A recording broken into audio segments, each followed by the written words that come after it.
Now it's time for Tennessee Wildcast, live from Studio B at the TWRA headquarters in Nashville. Here are your hosts, Doug and Jason. All right, hello everybody, and welcome to this edition of Tennessee Wildcast. I'm Jason Harmon, but a little different face sitting next to me today. This is not Doug Markham, this is Mr. Don King. Filling in for Doug today. Yeah, Doug's on a special assignment this week. He's not in the office today, so I drug Don over from down the hall, and he's welcome. He's always welcome and happy to jump in. So. You know, 9 times out of 10, I wear a logo shirt to work.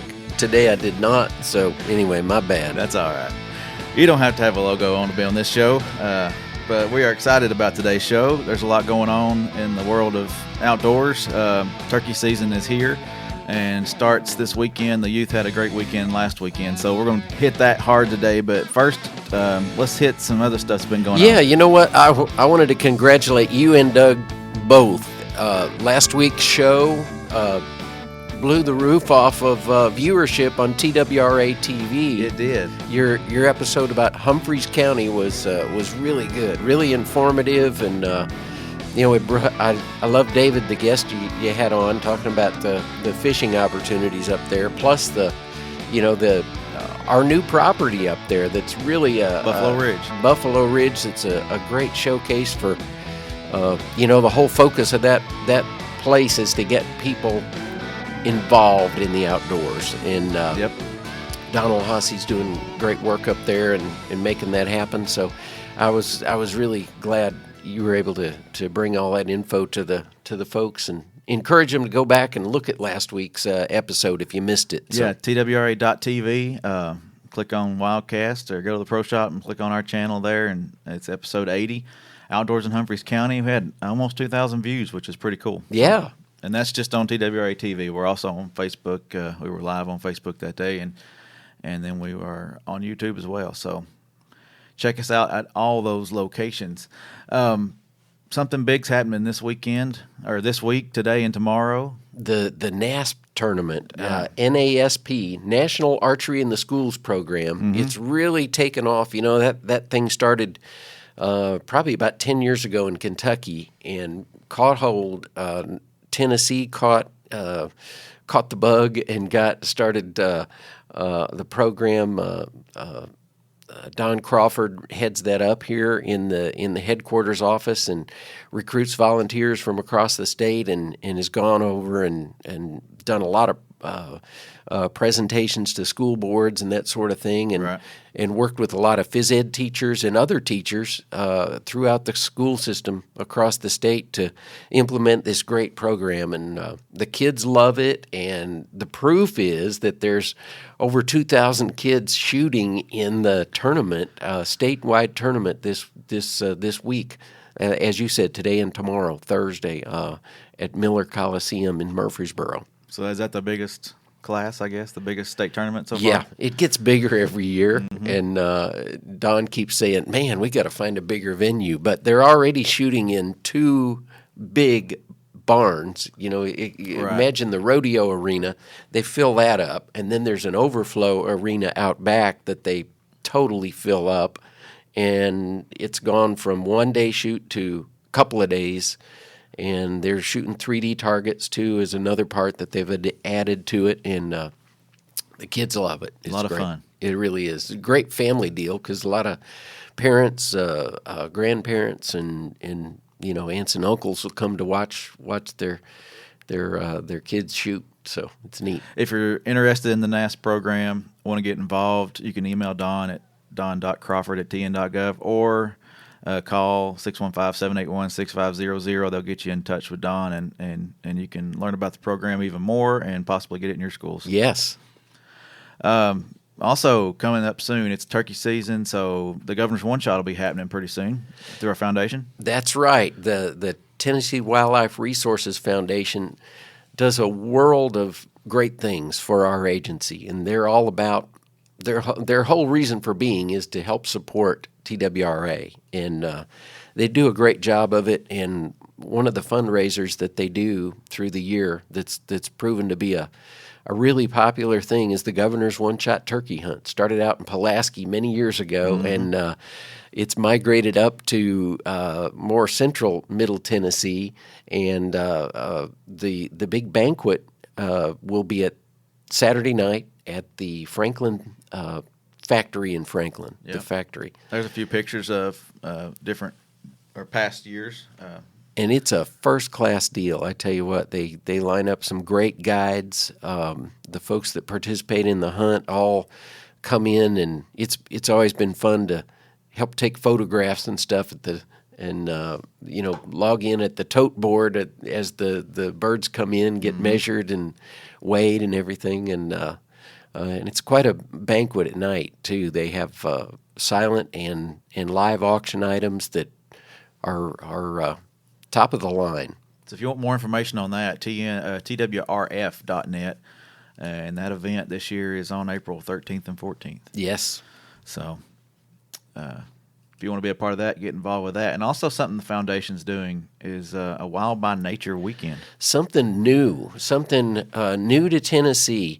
I was got to go take part in the Georgia's version of this. They started it probably nearly 20 years ago, and they call it Weekend for Wildlife there in Georgia. And what it does is features excursions that people can kind of get a behind-the-scenes look with our biologists and our wildlife officers at the work they're doing, kind of throughout the week, and some really interesting things that they can participate in. They'll have a banquet on the Saturday night where they'll have auction items and things like that they can bid on. There'll be some entertainment.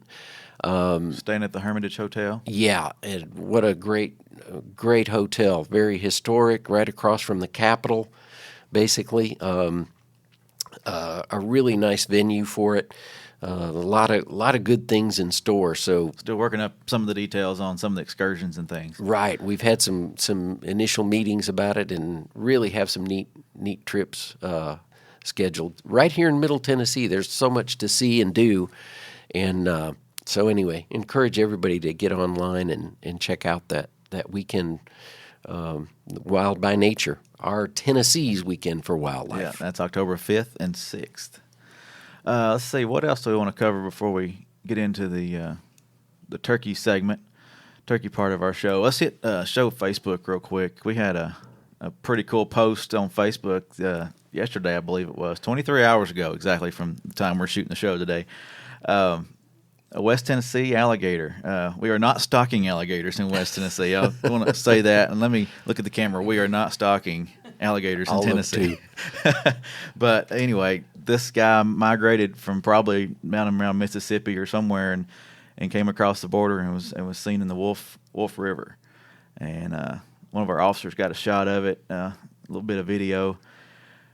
And it's crazy the number of shares and views. Thank y'all for visiting our Facebook and sharing the video. 14,000 shares, 580 views, almost 500,000 or over 500,000, and then 3.7K on the likes or the surprise faces or the hearts, whatever you want to call that. Right, yeah. The impressions. But we appreciate y'all watching and visiting our Facebook. And thanks for the comments and thanks for the interaction. But yeah, that's pretty cool to see. We are not stalking them, but these animals will move and show up in weird places sometimes. I saw it on almost all the news channels last night, too, as I was watching the 10 o'clock, and saw Barry Cross talking about, that he did reassure us that we were not stalking alligators, but that they were here at one time, back before, man sort of came along and or a lot of the settlers got here and made changes that didn't make it so good for them habitat-wise. Right. Yeah.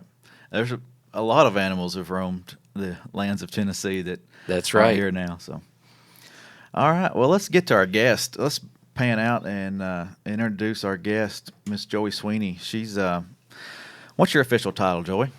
Well, let me get your mic pulled up here. Sorry. My official title Yeah. is Wild Turkey Program Leader. All right, and that's what we're talking about today is turkeys. Yeah. We're going to try to hit that hard today, and talk about turkey season. It's right around the corner. Or the youth have been hunting last weekend, and the adults will hit it this weekend. But how's turkey season looking? How's the world of turkey right now? Well, it's holding steady, I think. Just judging from looking at the harvest trend over the past 15 years, turkey harvest is sticking around 30,000. Okay, awesome. And don't expect anything different this year. And this year the season starts on. Don's got it in front of him there. The season dates. Opens this weekend, the 31st. The 31st, Yep. yeah. Closes on the 13th Of May. of May. Yes, and you're allowed 4 birds total. Mm-hmm. One 4 bird. bearded birds. 4 bearded birds, 1 bird a day. That's right. Correct. The only chance you'd have to go over that is if you go to a wildlife management area where they have a special designated hunt where the bird is designated as a bonus bird. Okay. All right. And there's many opportunities to chase birds on the WMAs and that sort of thing. And make sure you check your guide. I think that's page 32, 31. 31. 31 in the guide, yeah. You've had that guide on your dashboard, as Don said earlier, for the whole season, and it's about obsolete, but the turkey season, the spring season's the last thing in there. I Got think the turkey stuff in there, and that was the one with the elk on it. You're right. So make sure you look back at the guide and make sure you know what size shots you can use and got the right weapon or means of take and got the dates right and not taking too many. So just make sure you check that guide and abide by the rules. And all the WMAs are in there, so you can see opportunities on WMAs and that sort of thing. We're going to show a video today that Barry Cross did for us a few months back, but it's a highlight in this study that we're doing, this turkey study that we're doing in 4 counties, correct? 5 counties. 5 counties. Mm-hmm. Can you give us a little highlights on what this study is, and then we'll show the video and come back and talk more about it. Sure, yeah. The study is a cooperative with us and the University of Tennessee with some support from the National Wild Turkey Federation. And it's a long-term study. When you get into scientific endeavors, repetition. So we've got 5 years of field work set up, and the main thing is to just get out there and monitor a large number of birds. We're trying to keep 200 birds radio tagged, and from year to year. So every year we, whatever we've lost, we boost it back up to 200. Okay.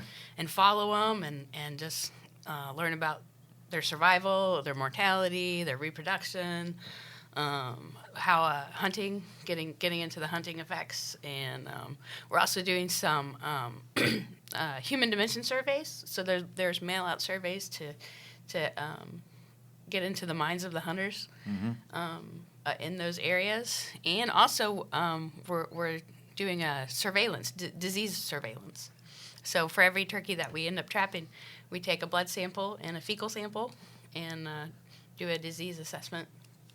So it's really broad range. It's just kind of trying to get at what are the limiting factors for that turkey population. Right.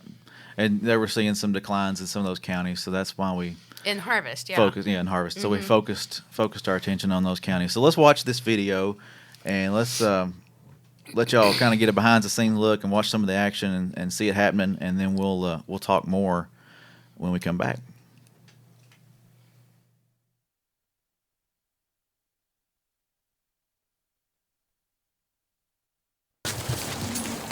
I've always wanted to work with game birds, so this was really the ideal thing for me. I got a couple technicians with me. They're working with me through the whole project. And we also worked with TWRA. Officer Thurston's been helping us out with finding sites for us and baiting it and monitoring it with us. For the setup, it's just kind of a step-by-step process, making sure the weights are spread out so when the net fires, the whole net back end of the net spreads out too. Making sure the rockets are high enough that we don't catch any birds, but also low enough that we don't miss any birds flying out the back. We have 5 counties. We have Wayne County, Giles County, Lawrence County, Bedford County, and Murray County. Between the decline in harvest and the input that we're getting from hunters, from landowners, from our wildlife officers that are in the field that are out there every day on the ground, all those pieces of the puzzle put together just told us that we need to look into this further, that something may be going on. And this is our way of trying to put all those puzzle pieces together and see if there's an answer. And it may not be one answer, it may be several things, or it may show nothing. But with this study, hopefully, we'll be able to see some trend. They're right there. They're right by the tree. One good thing about this is hopefully it'll bring in the other flock quicker. So basically what we're trying to do is figure out why the hunter-harvest levels are dropping within these counties. We're seeing big impacts in Wayne County, Lawrence County, and Giles County. Bedford and Murray are the counties where we're not seeing a decline in harvest, and we don't have a lot of people coming to us saying they're seeing a decline in population or flocks. So we're kind of using them as a control to see what's going on with the turkey population in those counties, different than from the counties we got down the south portion. It kind of shoots over, drops in, and pockets them. Once the birds jump up into the net, the rockets kind of start to pocket. In a situation with big birds, I probably would have shot already, but we only have 5. Initially, we had a group of toms. They strolled in, and there was 8 of them max, and I didn't want to shoot today without it breaking a limit on something. Those toms are coming. And then we had a flock of, I think it was 30 to 40 hens come in with a couple of jakes, and then the toms came back. And it was difficult because the toms ate all our food. So the hens were just scattered around. They kept going to the rockets and looking at them at the anchor lines. And we can't shoot when a bird's that close to a rocket or an anchor line because we don't want to injure or kill any birds. Ready? Go, go, go, go, go, go, go, go, go!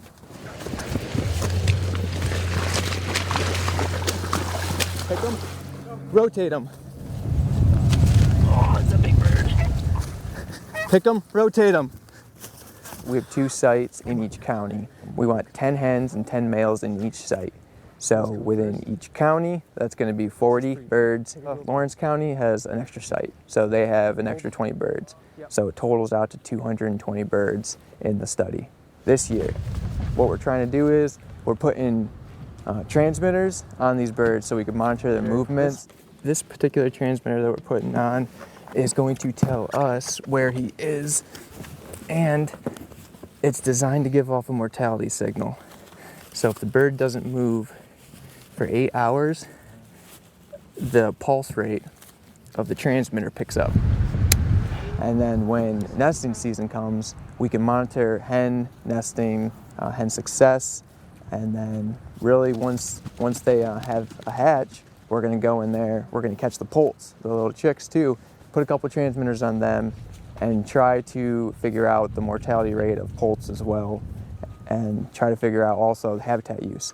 We're looking at habitat analyses for nesting sites and for poult and brood use. Since we have an adult hen here, we're going to do 2 fingers width roughly for the transmitter. The ultimate goal for us is just to know what the birds are doing, how they are behaving, how much predators is making an impact on depredation, the nest success of the poults. We've never done a study like this, and so it's going to be a window into what our turkeys here in Middle Tennessee and Tennessee are doing, and where they're traveling, and what's happening to them.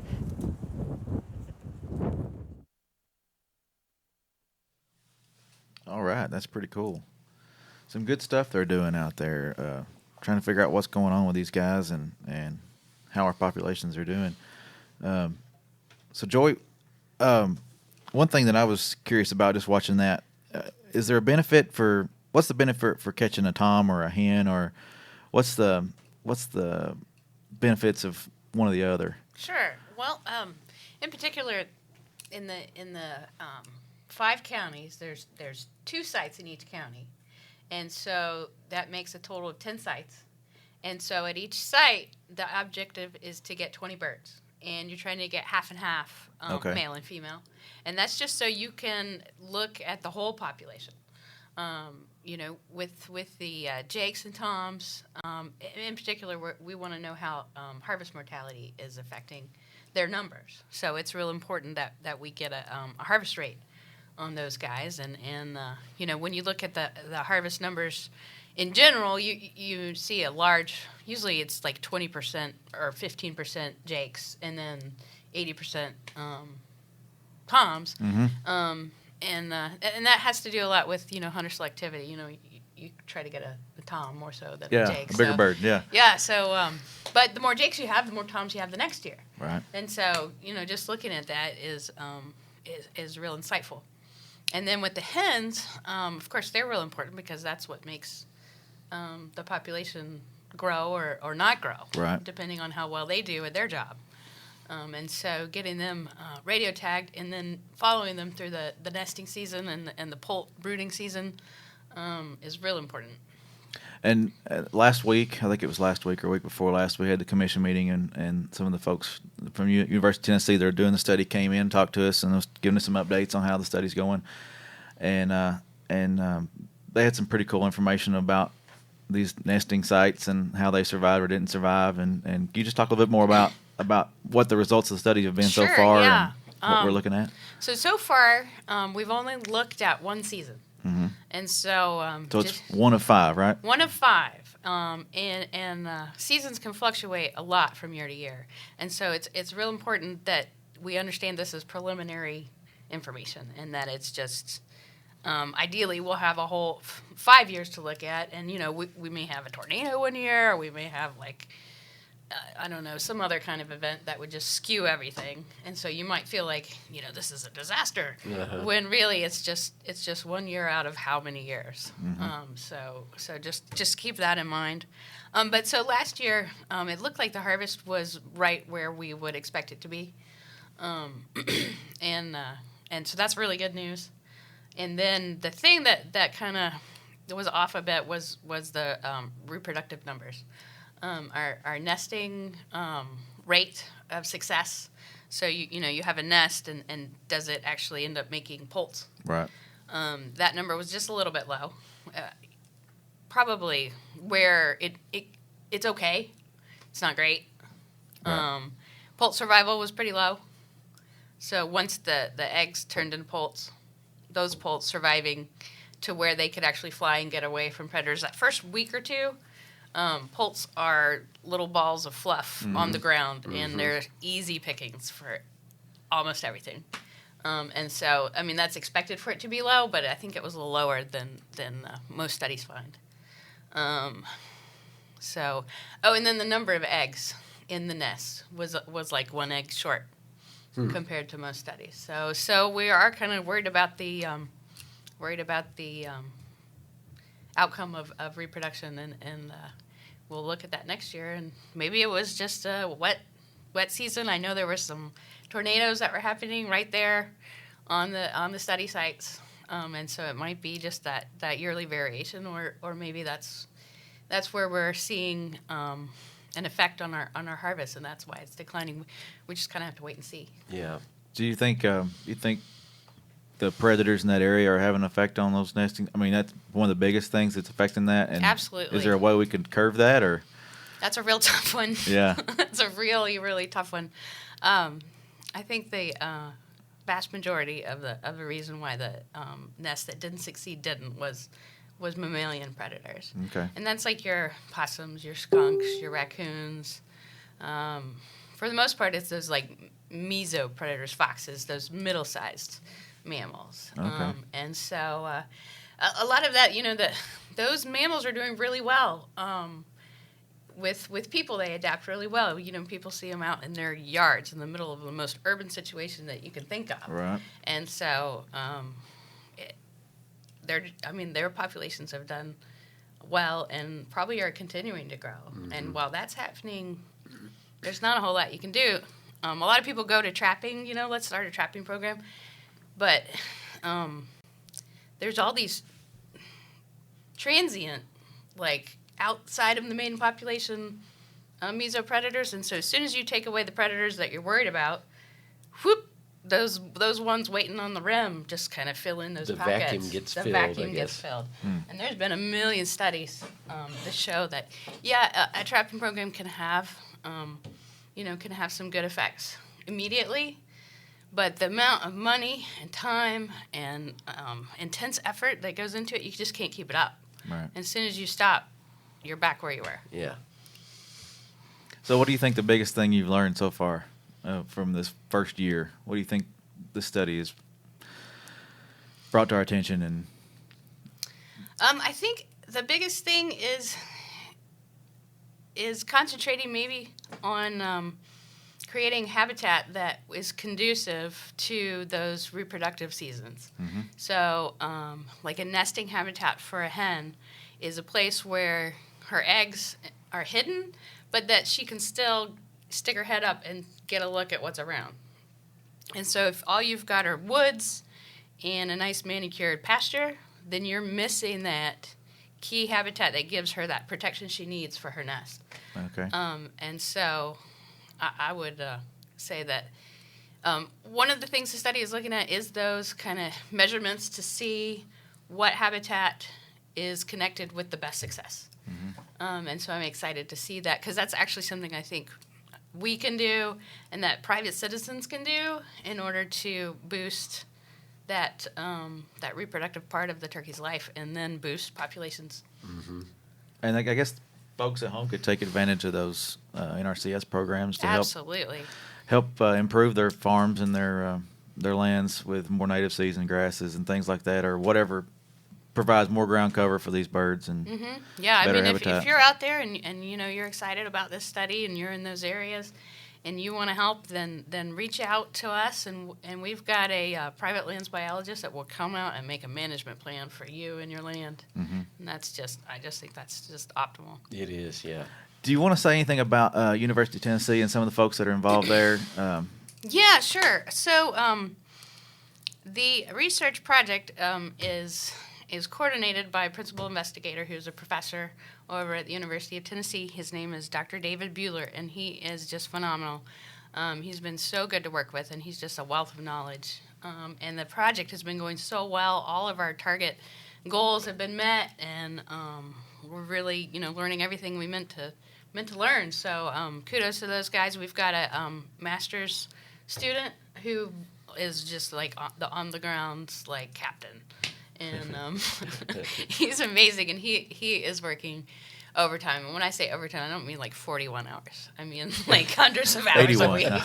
Yeah, he is just real serious, and he's dedicated, and I'm just real proud of him and glad to have him. His name's Vinny, I think Johnson.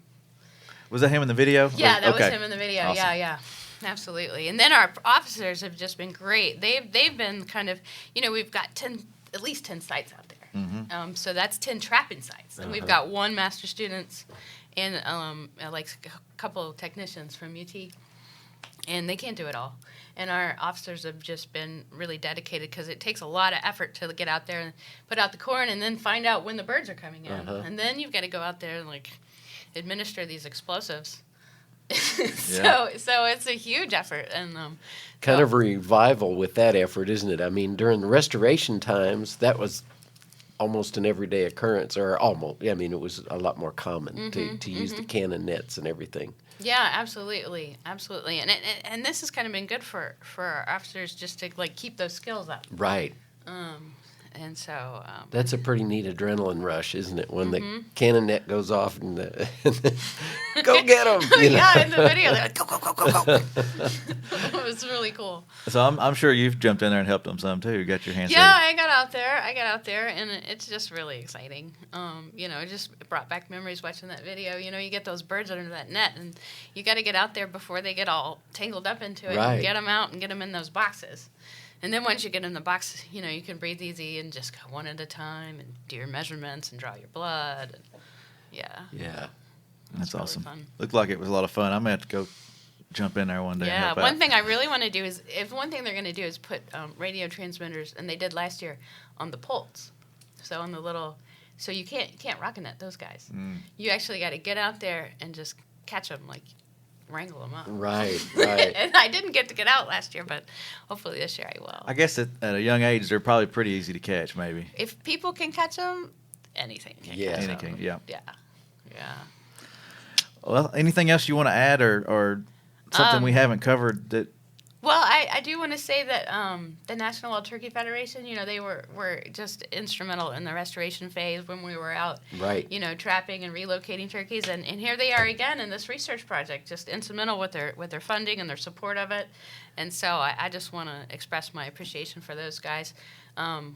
We've gotten support from the national part of the organization and our state chapter, and the research budget nationally is it's limited, and the fact that they saw that this was an important study just really accentuates that it is an important study, and I just want to say thanks to those guys. Awesome.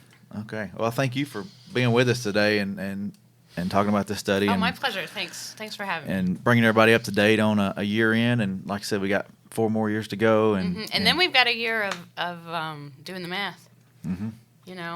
We've got population models that we can run. The one thing besides habitat that we can actually tweak are our hunting regulations. And so if it turns out, that we do have low reproduction, we might be able to make up for that and reduce the harvest pressure some. But that's the beauty of having all this data is we can run a simulation and see if that would have an effect. And then we would be justified in working on our population, in that kind of intricate sort of way. So, but like I said, that won't be for a few more years. Yeah, until we do the math at the end of the study. Yeah, and you can't cut a study short. You gotta get all those years in. You got it. You got to. You just have to. I mean, you might get some pretty good data out of a couple of years, but going the full length is the best way to go. It is the best way to go, and I think in the video, Tabitha said this is the first time we've done this in Tennessee.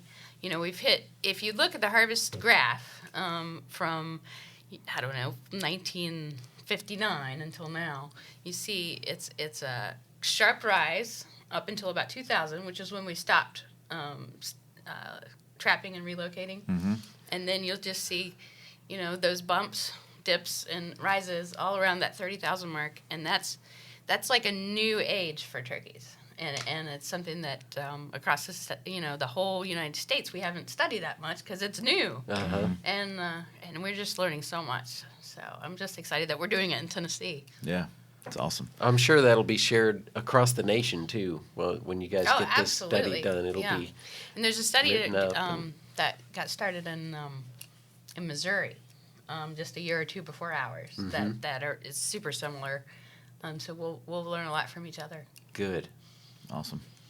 Well, we're about to run out of time, I guess, but I want to hit the turkey season one more time, show everybody that at home, make sure they are ready for that season. So it looks like this weekend, March 31st is opening day, and then goes through May 13th. Remember, 4 birds total, 1 per day. Bearded birds, 4 bearded birds, 1 per day. And page 31 has your legal hunting equipment and prohibited acts, special regulations, all that good stuff is right there on that page. So make sure you check your hunting guide for everything you need to know for this turkey season. Or check out the app. Yeah, download our app at the iTunes Store or Google Play. You can do that, and you can also check our website, tnwildlife.org, and keep following us on Facebook, Instagram, Twitter. We're out there all the time trying to keep you all connected with us. So thanks for watching, and have a good one. Thanks, Jason. Thank you, Joy. Yeah, thank you.